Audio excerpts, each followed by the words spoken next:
Okay, I guess we've given enough people enough time to join us, so welcome to the session on the impact of COVID on social cohesion and violence.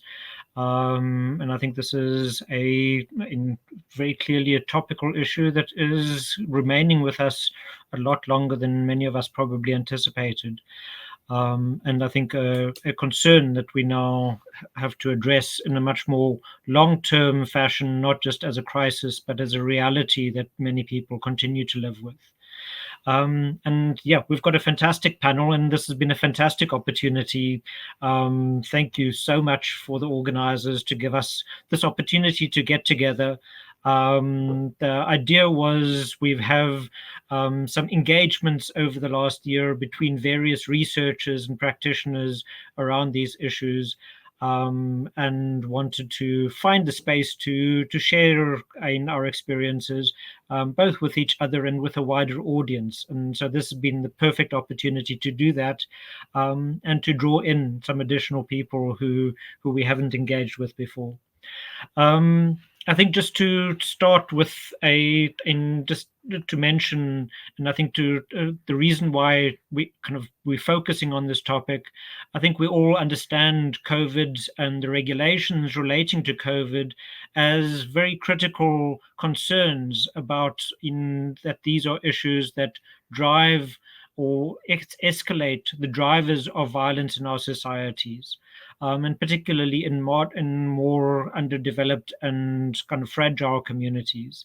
But what we probably don't understand, and that I hope we address here, is the question of the subtle ways and the various pathways through which violence is being kind of increased, escalated, or changes its forms. And that we understand those dynamics and how it plays out in different communities. And what we wanted to particularly highlight is the question of social cohesion, that this is an element of local communities, that is clearly a key source of resilience of communities coming together to battle against the causes of violence, but also to kind of engage with violence prevention activities. And it's not just about the local communities, it's also about the relationship between communities and the state, and the social and what some people call the civic cohesion, that is critical in violence prevention. So these are the complex pictures that we're trying to unpack. And I think that we want to understand in different contexts, not as a generic kind of sense that there's one theory or one framework that will help everybody understand their different contexts, but that there might be some commonalities. And by sharing, particularly the country experiences, the local from drawing from local expertise and local empirical research, that we can learn from each other. And that's why I'm very excited to have on this panel, and I think three country experts who have been conducting in-depth research in their respective countries. And just to quickly say, we've got firstly Sheila Onasanya, who's talking about the Nigeria context. I'll give more detailed introductions when they speak. So the Nigeria context, we've got Boykanye Mulotto, who's speaking about the South Africa context, and then Damien Lankonande. I'm sorry, Damien, you'll have to correct me, kind of give us your full name in detail when you do speak, because I'm going to butcher all aspects of your name if I try and pronounce it in full. And I'm sorry, I didn't introduce myself. I'm Hugo van der Merwe from the Center for the Study of Violence and Reconciliation, with my colleague Boykanye also from the center. And then finally, we've got a speaker who can talk to the bigger picture, who has been involved in looking at the impact of COVID on peace-building processes more broadly, on organizations, and what are some of the lessons about how peace-building interventions can be creative, can respond creatively to this situation. So hopefully, I think I'll hopefully all our speakers can talk about some of the positive lessons, the ideas for the way forward. But Shazia will speak to that much more directly at the end of the session. So I'm going to ask, and essentially Sheila's research has been, I think, much more carefully documented and written up. So we'll give her the floor to talk about research that is a bit more advanced. And then Boykanye and Damien will talk about research that's still ongoing. And there's some preliminary findings that we will share from those contexts. So firstly, I'm going to ask Sheila to talk about the research she's done in Nigeria. And Sheila Onasanya has led the field coordination of MercyCore's conflict analysis research in Nigeria to understand how the COVID-19 pandemic has shaped conflict dynamics there. Her experience includes designing and implementing research activities, as well as monitoring, evaluating, and learning systems for peacebuilding and humanitarian initiatives. She currently works with MercyCore's global strategy and learning to coordinate various learning initiatives. And with that, Sheila, it's over to you. Thank you, Hugo. And I want to take this opportunity to thank the organizers of this conference for the opportunity to share the work that we do in MercyCore. So again, I am Sheila Uzo-Onosoya, a senior program officer with the Learning and Leadership Development team at MercyCore. Today, I'll be reflecting on one of our research activities, which was focused on COVID-19 and conflict in Nigeria. Now, throughout the past few years, Nigeria has been in the midst of a crisis that has been defined by insecurity, violence, grievances about governance, economic hardship, hunger, and a strain on natural resources.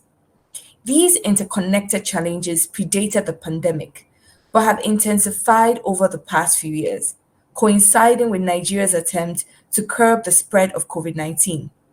Particularly, this included a 38% drop in the GDP of the country during the initial 5 weeks lockdown period in March and April 2020 alone. The economy has been slow to bounce back since then, and by the third quarter of 2020, the country has slipped into a recession. It was also interesting to see that 69% increase was seen across the country in the number of violent events, and we had about 43% increase in reported number of deaths due to crime and political violence in 2020 compared to what we saw in 2019. Across the country, we had abductions and forced disappearances of citizens happening across the country, and this doubled during this period. Now, in response to the pandemic, the national and state governments created response task force, which implemented a variety of public health responses.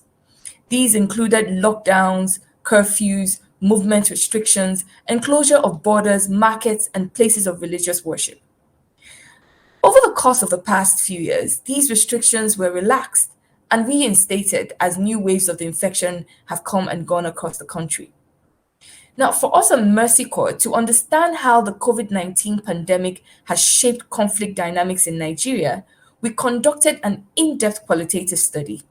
Now, this included 41 participatory workshops and 17 semi-structured interviews in 4 states in Nigeria, respectively Adamawa, Kaduna, Katsina, Plateau State, and then Abuja, which is the Federal Capital Territory.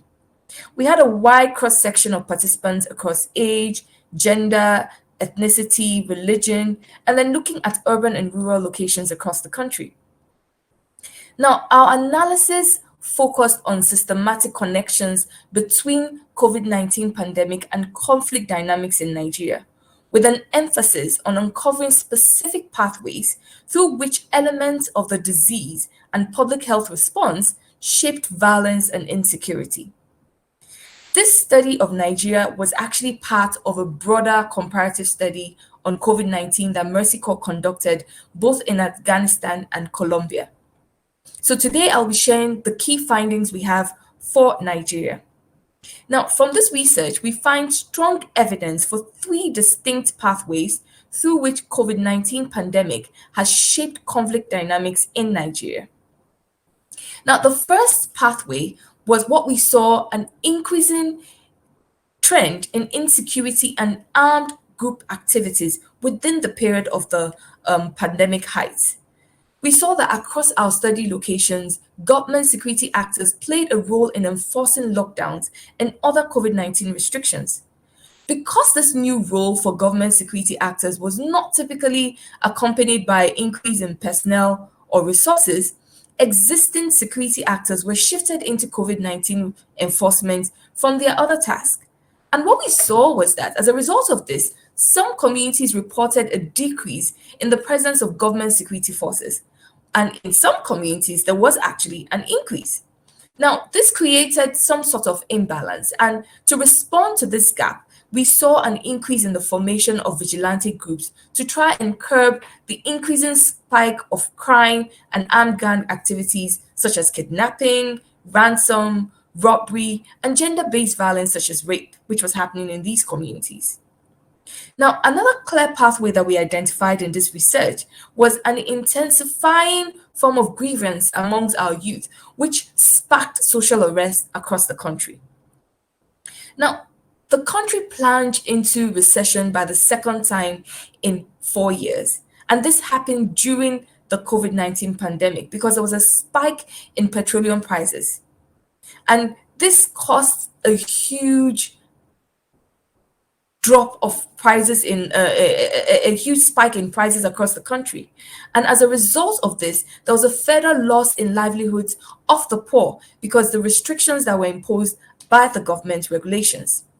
Now, the government's attempt at mitigating the increasing economic hardship during the pandemic only seemed to have fueled the level of mistrust amongst the people, resulting in the looting of government warehouses in search of what were generally termed at that point palliatives. Now, we saw protests break out across the country as well.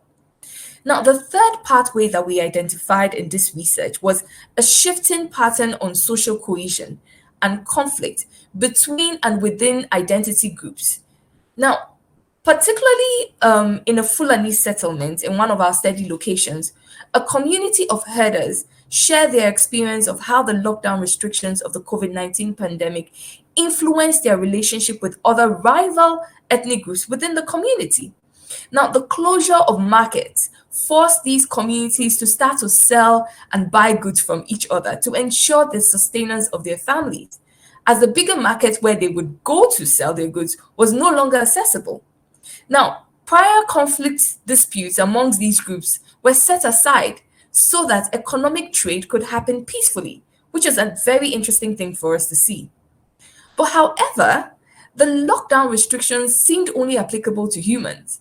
And while farmers could not go to their farms, herders were still able to move around with their cattle. And this meant that farm encroachment was very likely to happen and could potentially fuel future conflicts after the lockdown restrictions were lifted. Now, our analysis indicates that during the period under investigation, which was between February 2020 and January 2021, these pathways were primarily exacerbating by the implementation of key elements of pandemic response, rather than the direct health impact of COVID-19. Now, none of these pathways are entirely new creations of the COVID-19 pandemic. In each pathway, there are central relationships that predated the pandemic and which defined patterns of conflict prior to March 2020. However, in each pathway, specific elements of the COVID-19 response strengthened one or more key drivers of conflict, which intensified pre-existing patterns of behavior by the government, armed groups, and community members.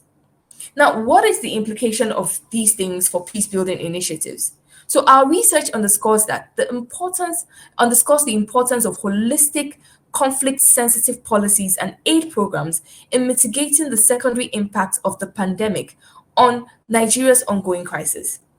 In practice, this means that future COVID-19 restrictions should be coupled with investment in economic support, security provisions, and social cohesion that prevent unintended effects on conflict drivers. Similarly, decisions to relax lockdown should be combined with social behavioral change messaging and programs that support livelihoods and dispute resolution mechanisms to prevent future cycles of disease spread, lockdowns, economic hardships, insecurity, conflict throughout the duration of the pandemic. As part of our peacebuilding initiatives in Nigeria, MercyCore is implementing a number of innovative programs across conflict-affected locations in Nigeria.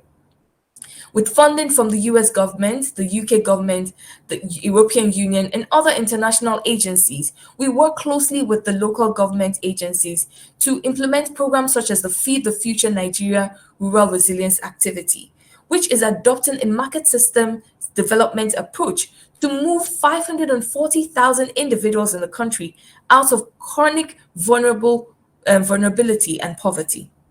We also have a program that we recently just completed, which was the Northeast Conflict Management and Stabilization Program to improve peace and resilience among communities that face the drivers of conflict and violence in Borno State. And Borno State is the heat of conflict in Nigeria currently. Now, we do this through encouraging dialogues with different ethnic groups, encouraging psychosocial trauma healing, and bringing people together to create trusting relationship and nurture reconciliations to also mitigate potential future crises amongst these people. We also try to create safe spaces for women and youth to ensure that they are effectively contributing to peace building activities.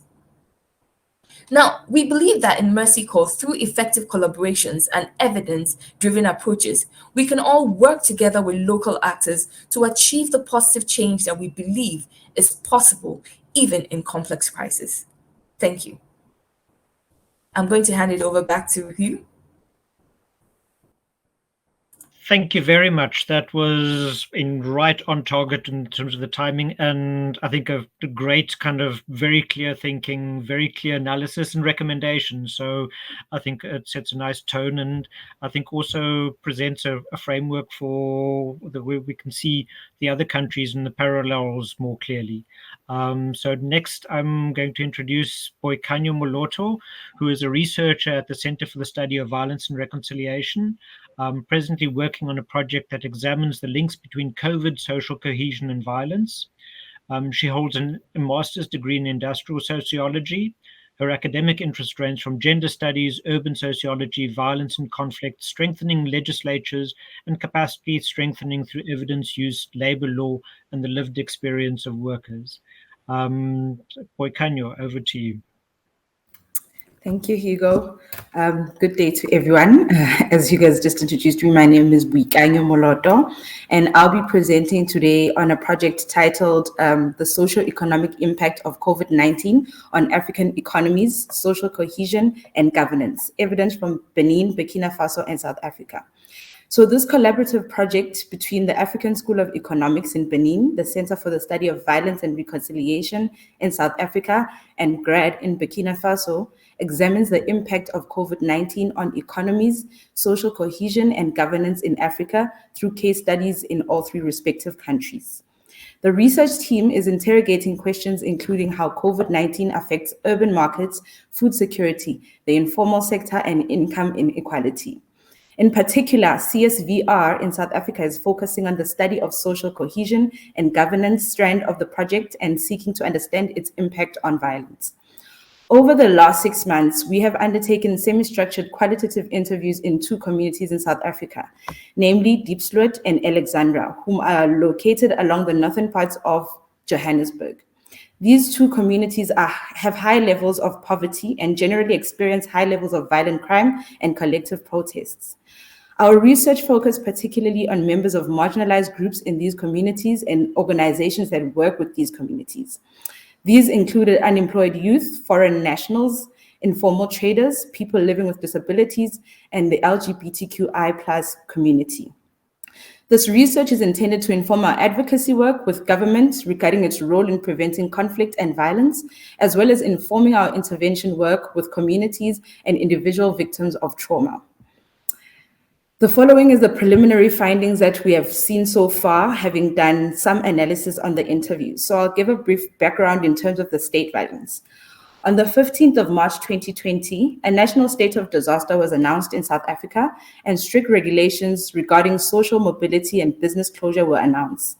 In attempts to enforce these COVID regulations as prompted under the Disaster Management Act, The South African Police and the South African Defence Force were delegated as the primary enforcers of COVID-19 regulations, public order, and compliance during this period.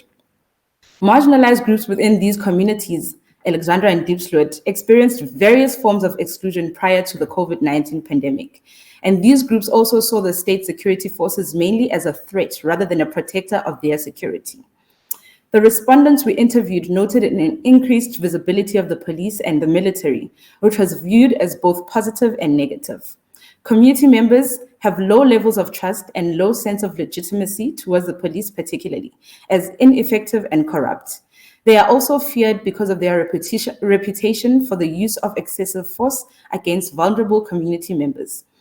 On the other hand, the deployment of the SA military saw much more positive perceptions among community members, citing success in their enforcement of COVID-19 regulations such as public order, curfews, the wearing of masks, social distancing, and most importantly, the restriction of movement during the most stringent lockdown levels.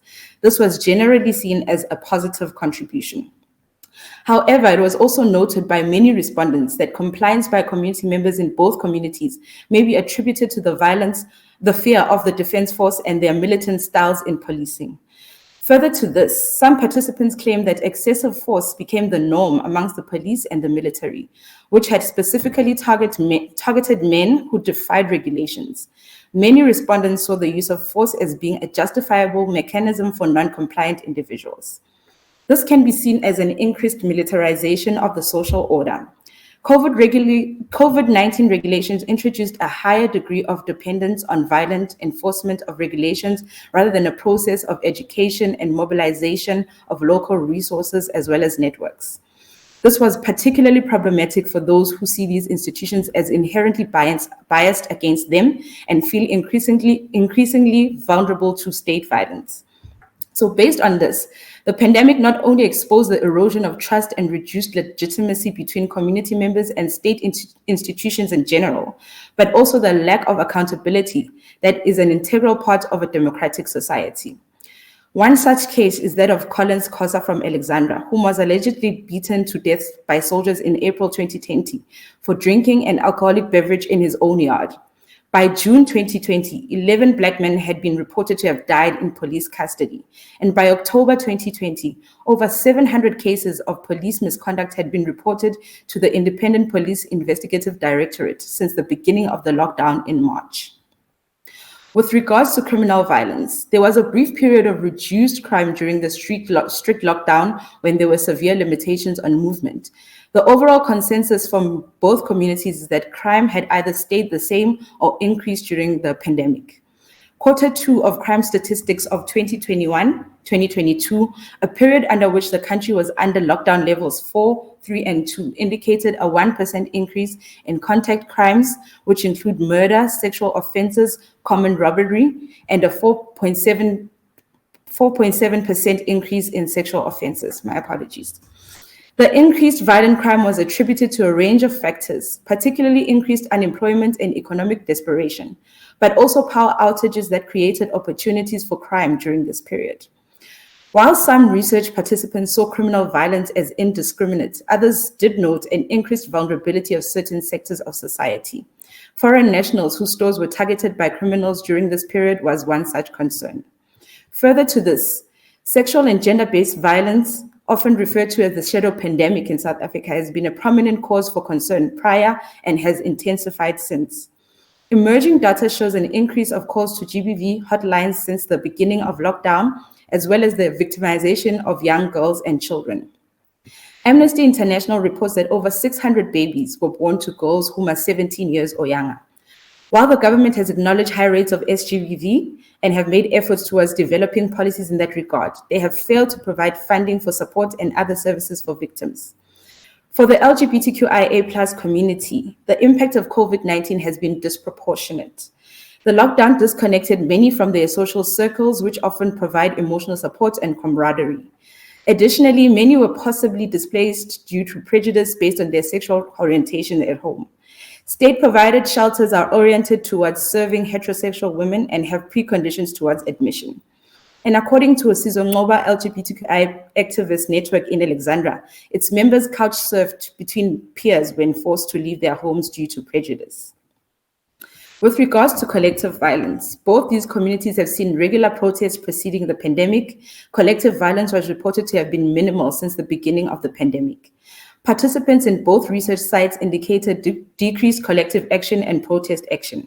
However, there was a report of a power outage protest at the beginning of the national lockdown, which is an ongoing national problem in South Africa, but more pronounced in low socioeconomic areas. The reasons for the decline in collective and protest action range from anxieties around contracting the virus to increased policing and militarization, which have resulted in noticeably more violent measures against protesters.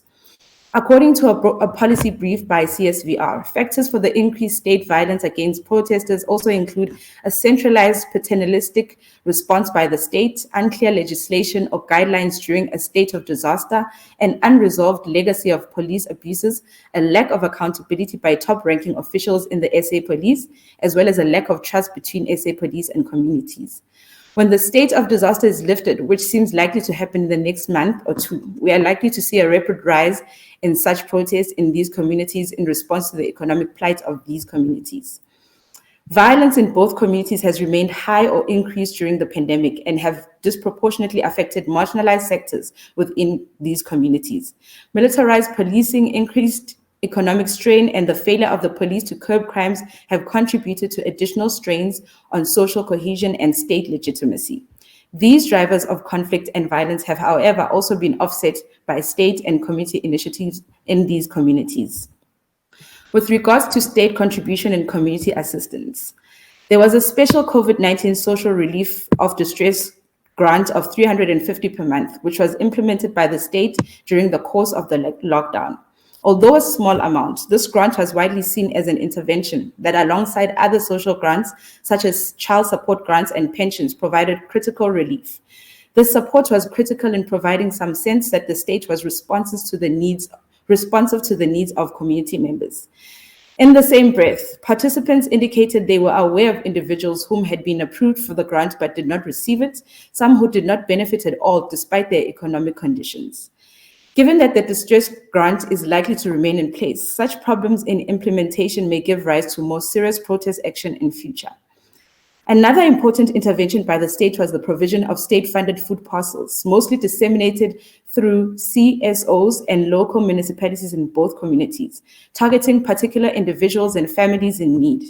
Perceptions in both communities of Alexandra and Diepsloot was, however, that such parcels are only received by those who are presumed to have connections with those in charge of facilitating the distribution. This perceived corruption largely undermines the potential value of this initiative in building trust in the government. Both communities, vulnerable groups we spoke to, reported that they and the people they know mainly relied on soup kitchens ran by community members, mostly funded by private companies. Trust in more community-based services was higher than those controlled by the state. And so in conclusion, COVID-19 has resulted in higher levels of violence and breakdown of social cohesion and state legitimacy. Responses through social grants, food packages, and soup kitchens are important avenues for rebuilding social cohesion and state legitimacy, which can build resilience against violence. But these initiatives can also backfire if they are impacted by inefficiency and corruption. Thank you. Thank you so much, Boykanye. That was so much that you managed to cover in your 12 minutes, and thank you for sticking to the time. I think there's already very clear parallels and connections between the two countries. And I think there's such rich detail emerging from these two communities that I look forward to the analysis of how you unpack the causal pathways, the way that Sheila's done in her study. So thank you for that. Then our third country expert speaker, Damien Lankoande, is the founder and the current executive secretary of Group for Research and Applied Analysis for Development, or known as GRAD, a think tank created in 2010 specialized in economic analysis. With a PhD in development economics, he is currently a lecturer and senior researcher at Norbert Zongo University in Burkina Faso. He led different research teams in various domains of research and development economy, particularly in relation to COVID-19 impact. Damien, over to you. And I believe you've got a presentation that will load now.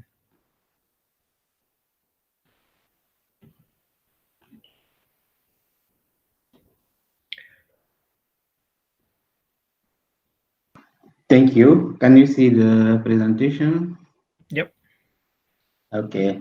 Thank you to everyone. And I want also to take a minute to thank all the organizers for giving us this opportunity to join this exciting and very important meeting. Today, peace is something we are calling with all our force in Burkina Faso. I think you all know what is the situation. So it's my pleasure today to share with you this presentation on COVID-19 and social cohesion, key lesson from informal sector in Burkina Faso. I think Mulotto already gave us a large part of the context in which we conduct or we are conducting this research in Burkina Faso.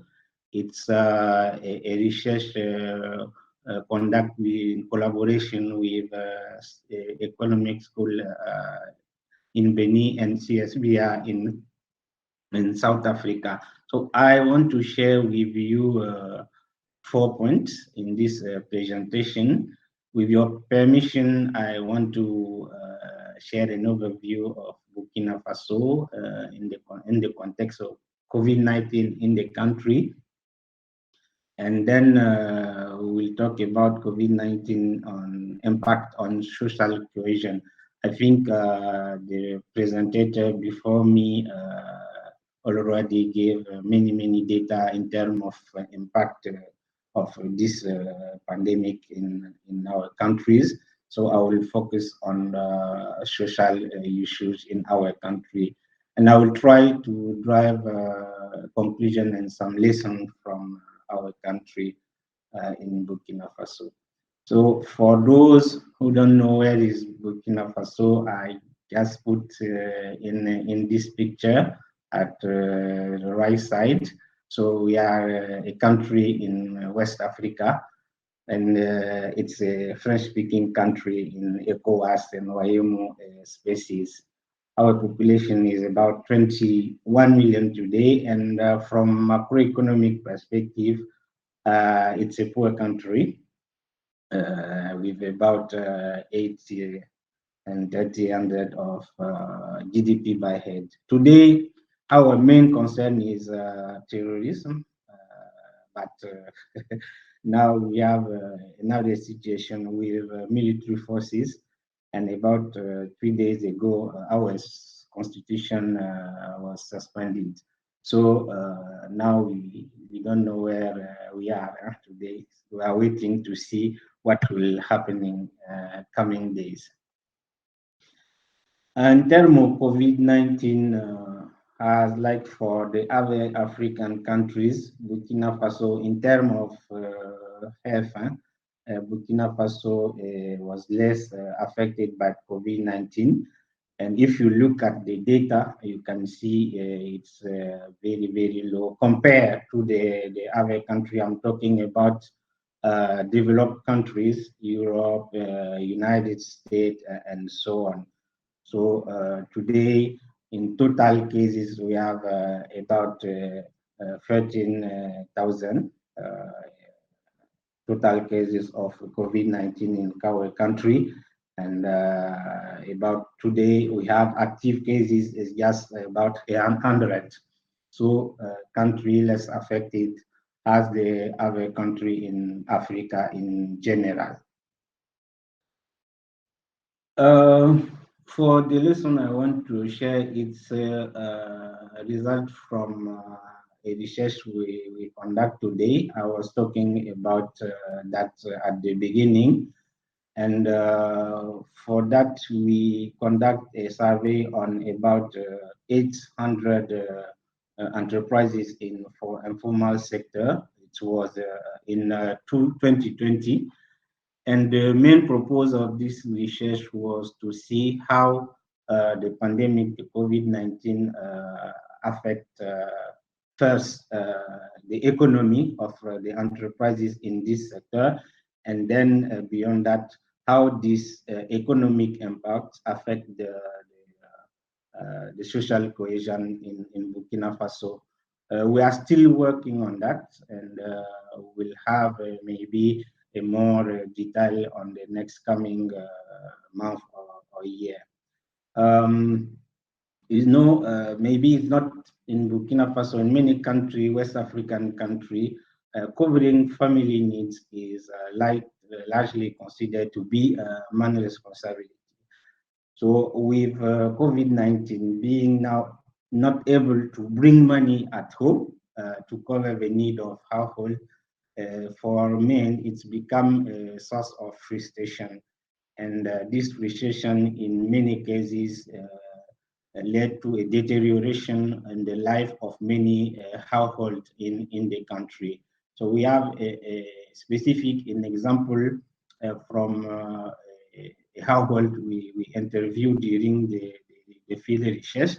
And today, this house is divided between parents, village, parents of the woman, and uncle. So we have a household that is totally divided because of the impact of this pandemic in our country, in Burkina Faso. And it's not the same case we have, but it's what the main important example we can give. By also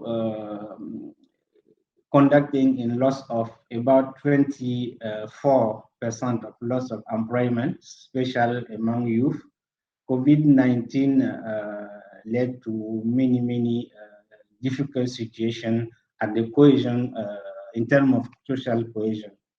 To survive because of containment, after 10 days of inactivity, it becomes for youth to just stay at home because they are not longer making money. And this situation led to civil disobedience. And it was characterized by refuse to recognize the existence of the virus and refuse to listen or apply the proposed measure to fight against COVID-19. I'm talking about curfew, ban of transportation, and during 1 or 2 months in the roads of Burkina Faso, we could see fight between or clashes between security forces and youth because they don't want to apply government policies or measures taken to fight against the spread of the pandemic. And especially trying to see what can be, I think, to evaluation in terms of data, the impact of COVID-19. We try to compare the social cohesion level with among employed young people and the unemployed ones. So we see you can see a difference of 0.02. Maybe it's you can say it's small, but this is what we find in terms of impact of social COVID-19 on social cohesion. Let's say social cohesion is an index we try to build. As I said, with the 3 countries we are still working on, but this is the first result we can share with you today. Also, because the measure taken and containment, ban of public transportation, curfew, COVID-19 brought all the members of household to stay at home for more than 15 days. And as you know, in often or large cases, it's often in the small spaces. So not being able to see, if you cannot see your partner during a day, sometimes this opportunity help to manage or to have a better management of your the behavior. So, but with the containment, it was no longer possible. In some households, containment led to violence. Mainly, what we see is against women and children in particular. So this situation was exacerbated by the fact that men or women could not longer bring money at home and to cover needs. And then we see a rise of violence inside of the household in this for the people that are being interviewed. In terms of conclusion, what I can say or what we can learn from this research is that during the COVID-19, we saw women develop survival strategies that retain jobs. I mean, compared to men, we saw that women try to not fire and the employees, and the strategy they adopt was around the concern, the idea to keep the most part of these employees. So this is an important lesson. So we think supporting especially women enterprises could be a job restriction policy for youth, especially in the context of crisis like COVID-19. Also, lack of communication and fake news is well identified as the most important factor behind the disobedience of young people and demonstration. And this suggests that we put in place a reliable information system in the interest of social cohesion and peace. Maybe it for our country, but I think it's also relevant for the other countries. So in the countries like Burkina, access to internet remain low and quite expensive, mainly if we consider informal sector. So we cannot rely or have policy rely on telework. It's difficult to be implemented in our country. It's what we think maybe for the next pandemic, it's not a wish, but we need to rethink containment in developing countries like Burkina Faso. So I want to thank you for listening, and sorry for maybe my English. I'm from speaking a French-speaking country. Thank you for you, and I hope you were able to capture something. Thank you. Thank you so much, Damien. And I can only compliment you on your English, and I think your accent only enhances the delight of listening to you. So, and yeah, thank you for your very concise and timely input. And I think a nice kind of a counterbalance to some of the qualitative research from the other countries. So I think that gives us a lot to reflect on. And I think also quite a contrasting country with the contrasting political challenges that I'm sure will now be part of your analysis going forward. So our final speaker, and again, I don't know how to say your surname, Shazia De Young, I'm not sure, please correct me, is a senior research associate for learning and evaluation at the Alliance for Peacebuilding. She's an experienced researcher with a master's degree in international policy and development, focused on conflict resolution and monitoring and evaluation. She has a history of working in international development and peace building. Shazia, over to you, and please introduce yourself properly. Awesome. Thank you so much, Hugo. As Hugo mentioned, my name is Shazia De Young. It's De Young, but De Young is great. And I am a senior research associate with the Learning and Newly Evidence team with the Alliance for Peacebuilding. And again, thank you so much for having me here. I'm just so excited to be a part of this panel. I guess My contribution to this presentation is adding more context to the situation and taking it up to that 30,000-foot bird's eye view level. And as you've heard from my other esteemed panelists here today, we heard about the devastating and debilitating impacts of COVID-19 across the globe, its impacts on social cohesion, on conflict levels, violence levels. And it essentially is, as coined by our executive director, Liz Hume, she said, it is stabilization in reverse, and that is so true. And in this key moment, the field that is most equipped to deal with building social cohesion across communities, for reducing violence levels, for conflict mitigation, preventing conflict, the peacebuilding field, we ourselves were struggling with the COVID-19 pandemic. So when the peacebuilding field was most needed to mitigate and counter these debilitating factors, we were struggling financially, we were struggling programmatically, and we were struggling to sustain ourselves. So as part of this initiative, the Alliance for Peacebuilding had done a scoping survey of our membership network to see how peacebuilding organizations, peacebuilders, were impacted by the COVID-19 pandemic and what they were doing as part of those consequences and impacts. And what we found was actually really surprising and alarming. 50% of our respondents had already suspended programs, and this was back in March 2020. 86% had projected income losses already, and 65% were uncertain of their operating status a year from then. So it was truly troubling to receive that information. And on the other hand, we were listening as part of other initiatives with local organizations for those who had managed to sustain themselves financially, who had staff and resources to continue programming.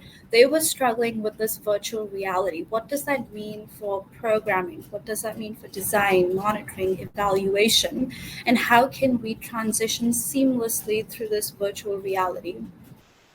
So as part of that, the Alliance for Peacebuilding initiated our Creativity in Crisis video series. And the foundation of the video series was basically founded in the idea that if anyone should be most prepared for this situation, it should be peacebuilders and the peacebuilding field, because we historically work in remote locations. We work with vulnerable populations. We work in hard to access areas already. But the thing is, we're so siloed in our work that this is happening in small pockets across the globe. And so we thought it would be great to highlight these initiatives, creative approaches that are currently being implemented as a result of COVID-19 and kind of push it up to the surface, highlight it, so then others could be inspired by those solutions and can think through what their own solutions would be like to challenges we were facing as a field in the midst of the pandemic. So we have currently 10 videos with the Creativity in Crisis video series, and we're going to continue this effort moving forward. I would like to just quickly highlight 4 of these organizations and how they were able to creatively adapt to the COVID-19 pandemic. So first we have IIT Analytics, and they are an organization based in Haiti. So when the COVID-19 pandemic hit, what they were able to do is use geographic information systems and geotag data to sort of map up what the health infrastructure in Haiti looked like, to see which communities had the health facilities and which communities and areas did not have health facilities. And this is what one of their maps looks like. And they were actually pretty surprised that a lot of the health infrastructure was focused around the capital city and around some of the bigger cities in Haiti. And the rest of Haiti and some of the more remote areas had no access to healthcare, which kind of informed then the development community, the aid community, the government of Haiti also to sort of where can we focus our efforts to effectively counter and mitigate the impacts of COVID-19. Similarly, we have the International Care Ministries, and they are based out of the Philippines. They work with a segment of the population that they describe as ultra poor. And in the midst of the COVID-19 pandemic, they were able to use chatbot technology, one that they had never used before. This was just on the fly, overnight. They were able to transition to using chatbot technology to be able to make the population that they're working with aware of symptoms of COVID-19 and kind of breaking down the Department of Health's COVID-19 algorithm. That is, who is to stay at home, who is to quarantine, who goes to the ICU, who needs to talk to a doctor, who has no symptoms of COVID-19 and you're just fine. And it was a huge success. And a lot of the people responded saying that they use that tool more as an emotional tool to sort of not panic in the midst of the pandemic, and was able to, manage the traffic to ICU rooms and hospitals that were already overflowing. And now they're able to use the same chatbot technology to map out food security and insecurity across the Philippines, which has been also extremely successful. We also were able to highlight Kemonix and specifically the Iraq regional team, and their program is locally known as the TAFI program. And they were really struggling with how do we continue to collect data from our program beneficiaries and target audiences in this virtual reality, because most of their work was ingrained in those face-to-face interactions and being there in the physical space to administer surveys, to collect data, observation protocols. And so they were able to switch to social media platforms, Facebook specifically. They were experimenting with WhatsApp and Viber back when we recorded the video. And they were very, very pleased with the results. It went from like an average of 10 responses a day to their surveys to like 50 to 100 responses a day to their surveys. It was really shocking to them. And they said that moving forward, they're going to keep doing it this way that they have reimagined in the COVID-19 pandemic. And lastly, we have a program that was funded by Peace Direct's Local Action Fund. They're called the Zaman LaFayette Women, and they are in the northeast state of Nigeria, the Benue state. And they were able to, well, first, the program basically trains women in the area with local capacity development and how to involve them in the peace process. In the midst of the pandemic, they were able to put all these women on a WhatsApp group so that they stayed connected to one another post trainings. And that WhatsApp group then transformed into an early warning, early response mechanism, which was extremely successful, and levels of violence and conflict dropped in the area. And they're now looking to expand that programming to neighboring communities as well.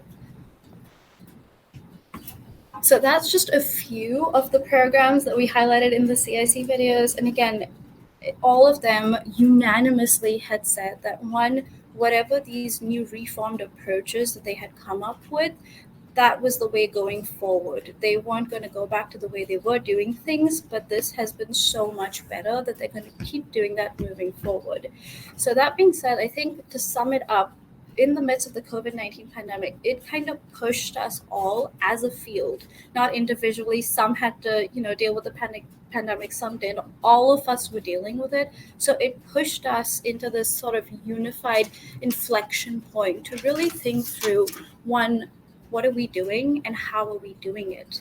And then we could, how do we leverage this window of opportunity to keep doing what we're doing, but do it better? How can we be more inclusive? How can we reach more areas? How can we, build safer spaces? And how can we respond quicker in a timely manner to our rapid response programming? Like I said, the Kemonix program, again, they were hearing from so many more respondents. They were engaging with so many more populations that they typically did not engage with because it was transitioned to this social media platform, and it had a wider reach from like 10 responses before COVID-19 to now 50 to 100 responses. Even the Local Action Fund, women in that part of the world were not typically historically part of the peace process, but now they were critical to the peace process in that community, which is a huge step forward. And also similarly for the International Care Ministries and their use of the chatbot, they were able to quickly, in real time, update their target populations with what the changing symptoms for COVID-19 were. As we all know, it changed from day to day. Today we had to wear a mask. Tomorrow you don't wear a mask. Day after you're wearing 2 masks. The next day you're only sticking to N95 masks. So they were able to, in real time, update that information, and all of their populations had access to that information immediately. And I guess a second point, just a lesson for the future, and something that the Alliance for Peacebuilding is really focusing on, is the emphasis on knowledge synthesis, knowledge translation, and knowledge dissemination. We as a field do so much, and we're so segregated in what we're doing. We're trying to break down those barriers so that we can learn from each other. We can share our successes, share our failures, and so we can improve communication, collaboration, and move forward together. And I guess in interest of time, I'm going to leave us all with one last quote, and this is from Arundhati Roy, which rightly says that historically pandemics have forced us as humans to break with the past and sort of imagine what could this new world look like. And the COVID-19 pandemic is no different. It sort of acts as a portal, right? A gateway between one world and the next. And we all, as a field, have the option to either stay back in the old and continue doing things the way we used to, or we can move forward to this next newly imagined world, and how can we do it better together? That's it. Thank you. Excellent note for us to finish on. Thank you so much, Shazia. And yeah, with that, I'm not going to try and sum things up. I think Shazia has already kind of pushed us into a kind of looking forward mode.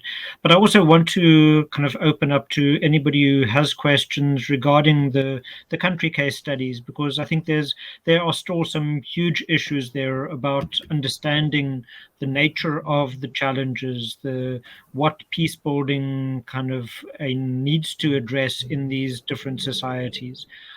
So I think if anybody feels they want to share kind of either their experiences that link up kind of where this, or ask questions to get further clarification, because I think these are important issues that we understand thoroughly, that such an understanding drives what our interventions are, and what kind of peace building approaches, both in terms of civil society interventions, but also what kind of state interventions are required, what state programs need to be advocated for. So I want to open it up for anybody who has questions. And I'm afraid I'm not too clear on how this platform works and how people can raise their hands. But feel free to, I think there's a hand being raised, but also feel free to kind of put questions in the chat room, and we will try and kind of read those out or ask you to respond. I think just in my sense, I see that Jennifer has a question or a comment. Jennifer, I think we can put you on and share your video if you can. And I think we've got a response from Shazia, from Jennifer, saying, well, she didn't mean to raise her hand, but she does have a question about ideas of what works in terms of building social cohesion. And I think from all three contexts that we've talked about, there have been some ideas suggested, but I think some of the speakers didn't really have much time to specifically say what are the key interventions. If we're trying to address violence through strengthening social cohesion, what do you see as the most critical ways that should be addressed? Any of our speakers, please unmute yourself.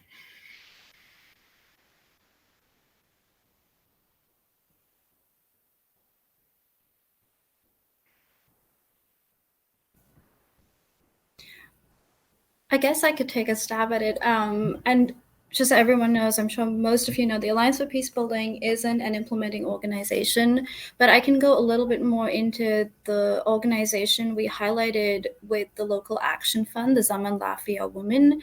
I think having being able to involve women, and this program kind of involved women from both a Christian faith and Muslim faith, and them coming together and not just leaving it at them, involving every key stakeholder in the programming, so their husbands, their children, the youths involved and related to these women, having them all come together really helped boost a social cohesion within that community, and that sort of also contributed to the reduction in violence. So typically there were the Agato farmers and the Fulani pastoralists, and typically there was no trust within those two communities, and they were conflicting for years on end. But through this programming and bringing everyone to the table, not just specific parts of the community, not just the women, not just the men separately, like it started with the women and everyone associated with them, bringing them all to the table together, that really helped in boosting social cohesion across the community wide.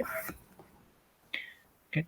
I also maybe just want to step in and talk about some experience in South Africa, where the Center for the Study of Violence and Reconciliation has been working in collaboration with government in essentially a public works program, where through public employment, government has worked across the whole country with over 250,000 participants, creating employment opportunities in local communities.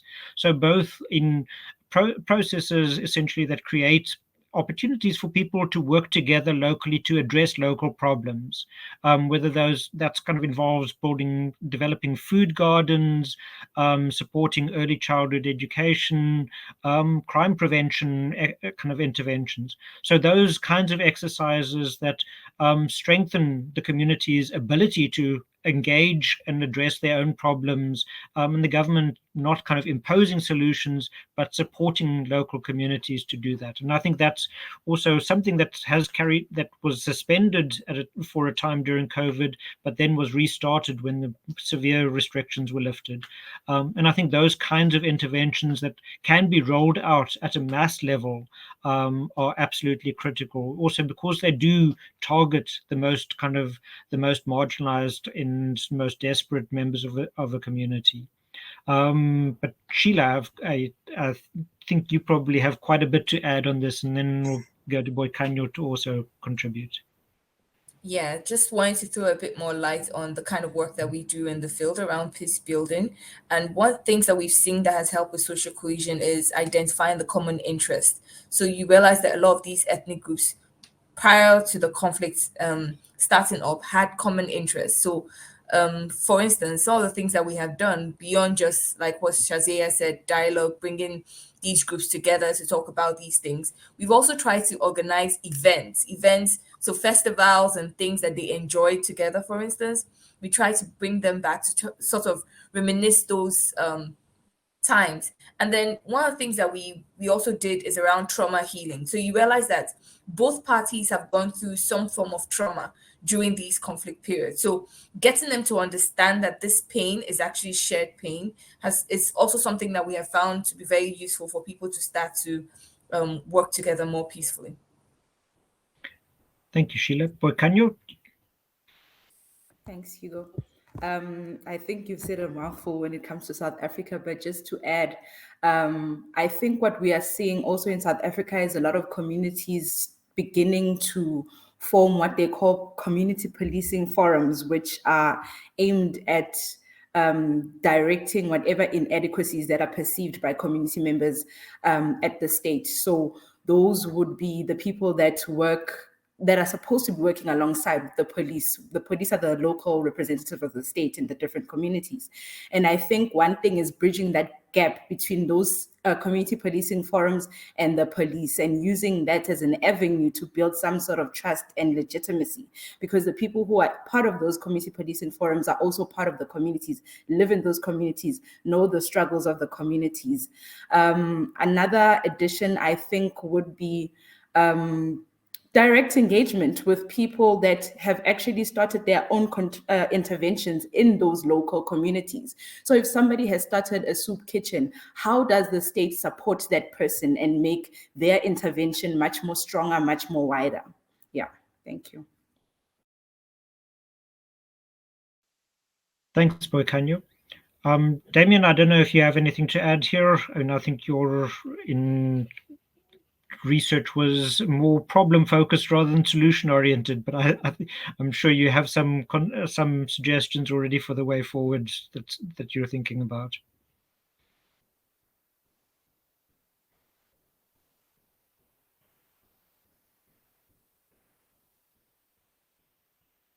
Damien, are you there?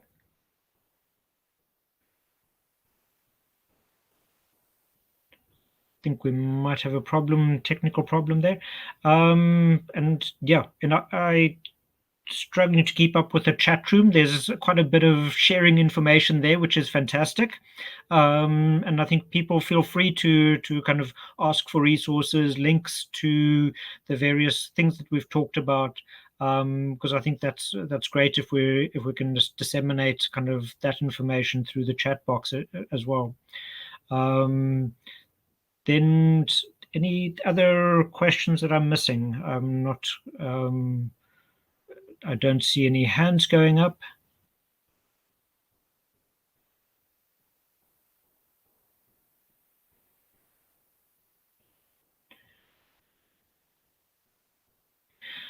Okay. Yeah. Well, Shazia, you've got a particular question around militarization due to lockdowns. I mean, I think that's for South Africa, it's been a critical concern. Maybe just share that with everybody.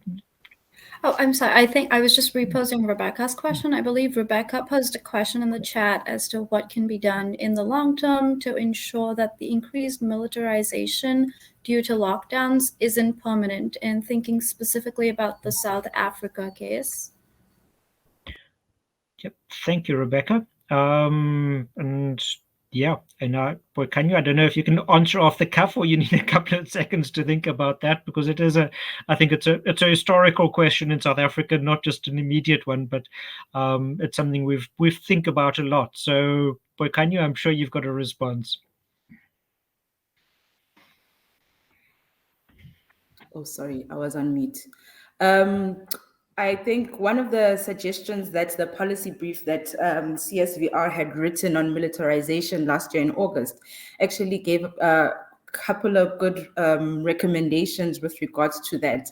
I'm not sure with regards to the permanency, but however, looking at the history of South Africa and the militarization of the South African police services themselves, there's been major calls to demilitarize the South African police services, and also a review of the South African Police Services Act and the Criminal Procedure Act, as well as the National Instruction of Public Order Policing, because those have also been exposing communities to conflicting processes of what policing should look like.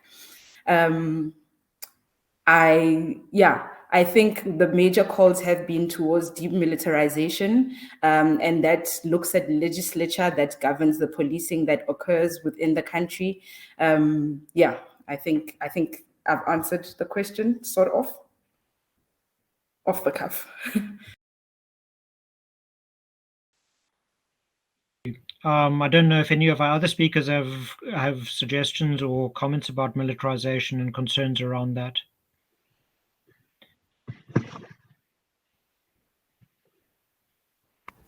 I guess Damien, I would. Oh, sorry. Damien, go ahead, please.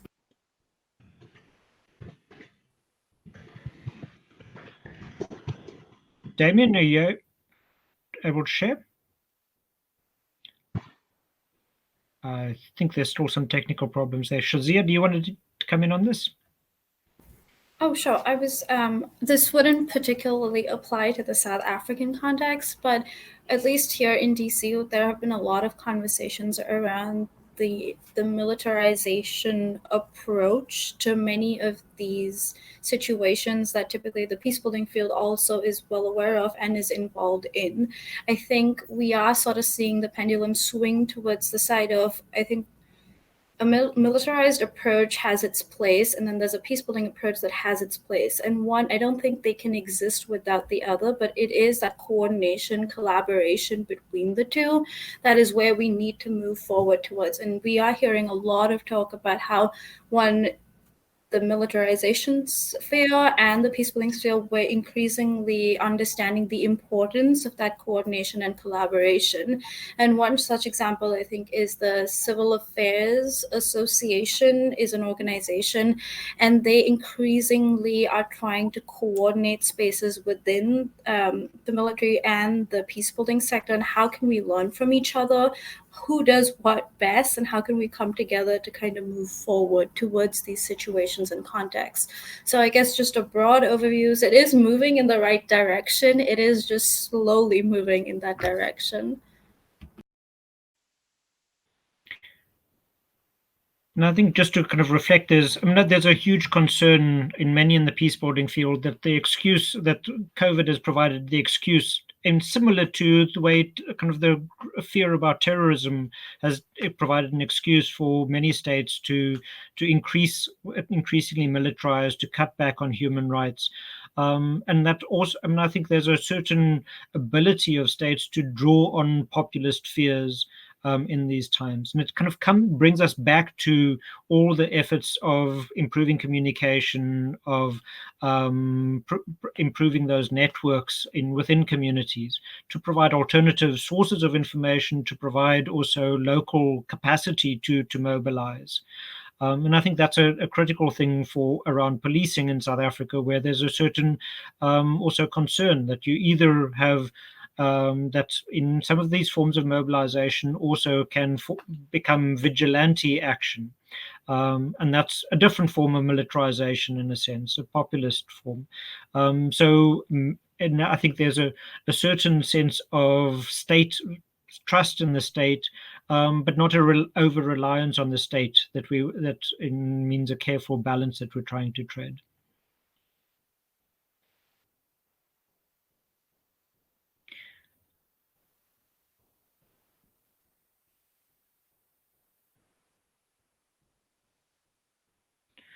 I'm just trying to catch up on the chat room, and others, please feel free to share what you've picked up there.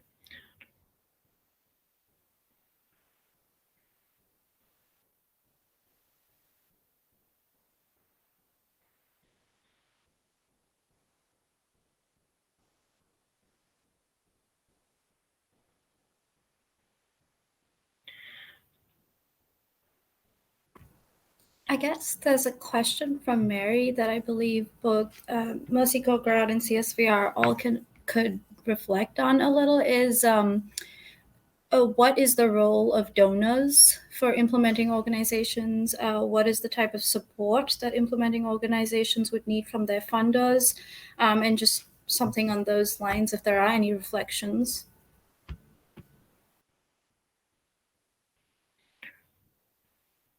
Okay. Sheila, Boykanye, or Damien, if you're able to join us again.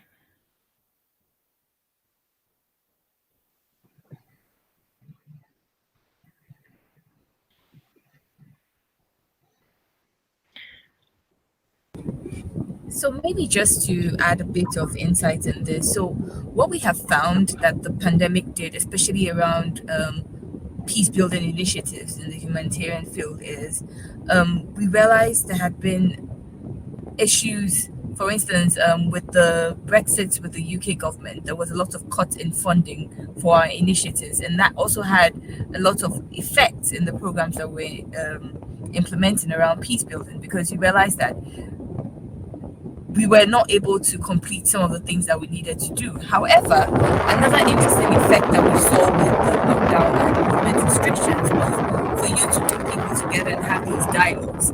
You can have virtual community meetings to start with, because with community meetings and dialogue events, you need to bring people together. So it becomes a question about where government regulations allow international humanitarian actions to be able to implement freely. It's irrespective of some of these restrictions, and donor funding also being available is something that we find that would be useful to help us to be able to implement some of these activities. Again, one of the things that we saw from this research, and I think I mentioned it earlier, is the effect of economic empowerment initiatives. So a lot of our peace building new peace-building initiatives are trying to incorporate economic empowerment for these communities beyond just looking at social cohesion and saying how do we ensure that there is dialogue, but then how do we empower these communities to be more resilient to some of these conflict effects that happen during this period.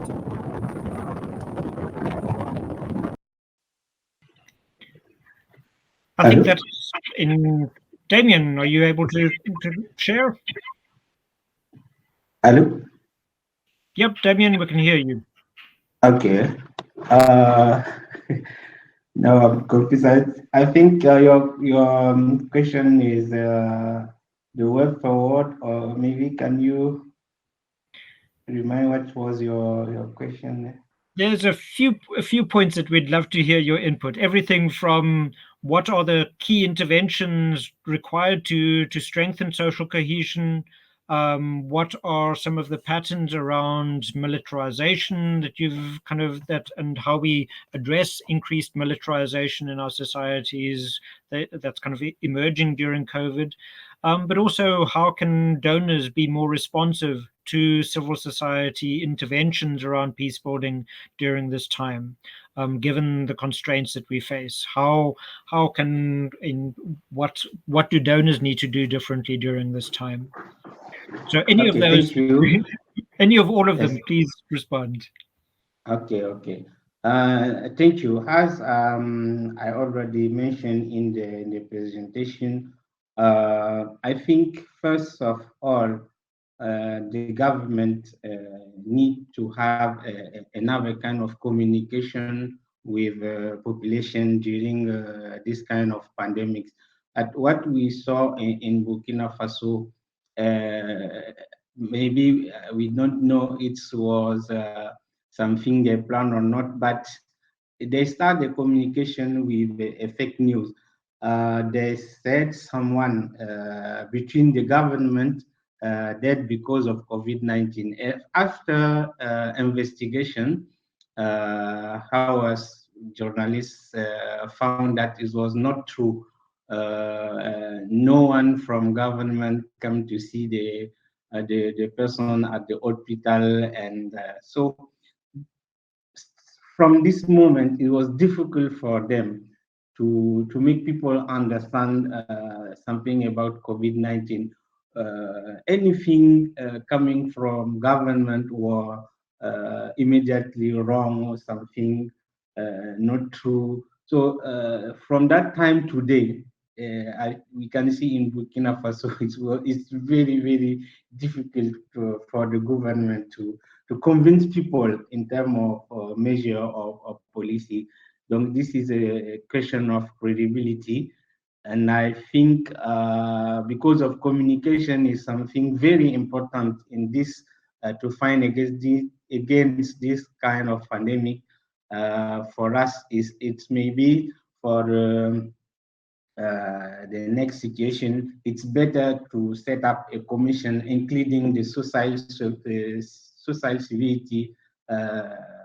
civil society person inside the committee in charge of fighting against COVID-19, because today it's not the case. It's just maybe agent from the government and technician from the Ministry of Health. We need to have a more larger commission, and I think it will be better for the government in terms of communication and in terms of looking after peace in Burkina Faso. As I said, because communication led to many situations that was very difficult in terms of conflict, in terms of clash with policy forces. At this stage, I think for us, it's because social cohesion has we define it, has many dimensions.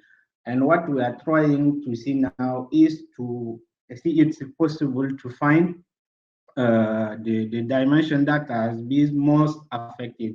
And at this time, I think we can give more relevant recommendation to have a government for better policies in the next coming pandemics. For military, I think we have just to have to rethink democracy in our countries, and also it will be good for the regional and sub-regional organization to act before the situation become worse. Because what we see in our countries is, if we see ECOWAS, when the president tried to stay in the power longer than what is planned in the constitution, most of the time they are silent. We hear them when the situation become difficult, when military take the power with forces, and now the population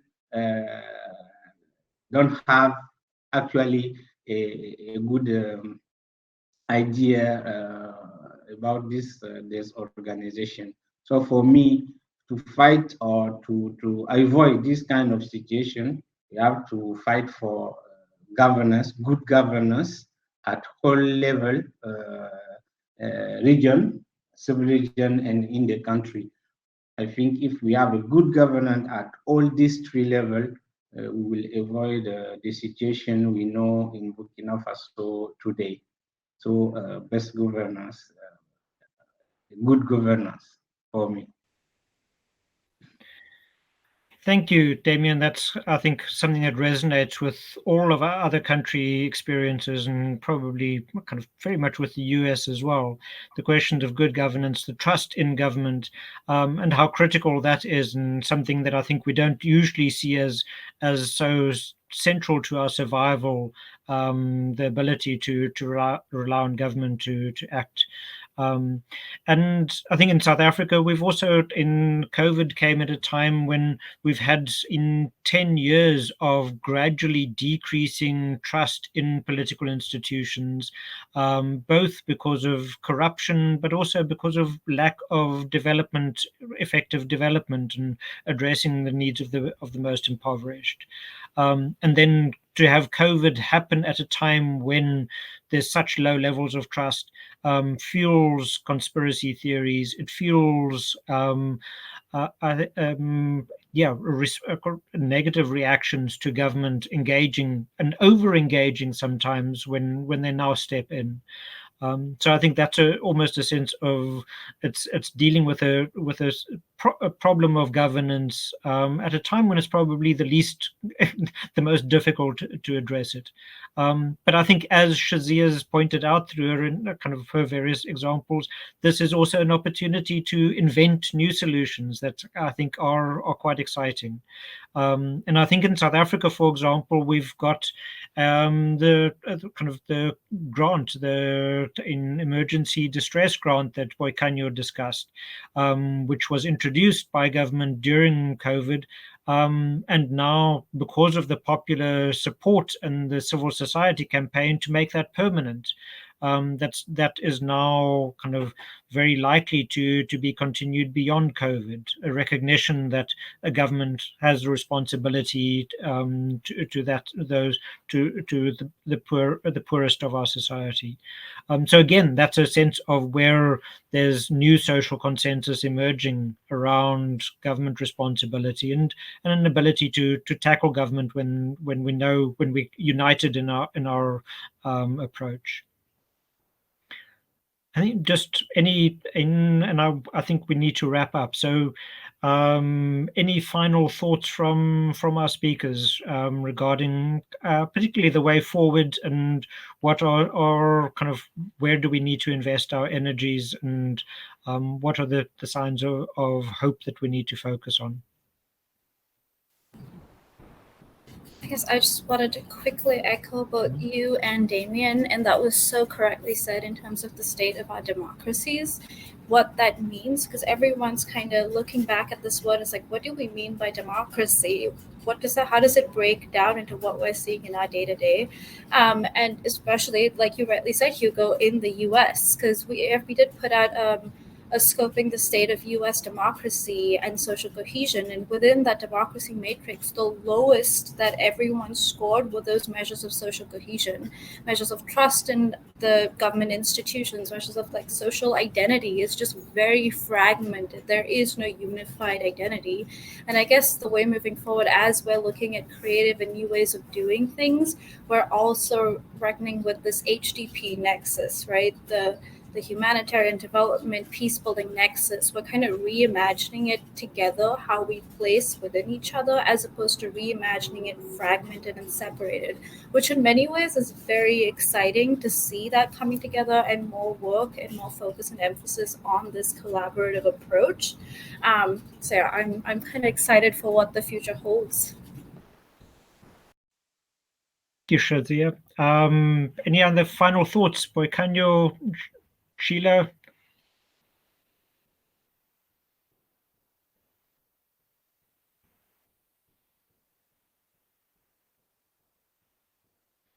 I'm not hearing anything. So, Damien, do you have any final thoughts? No.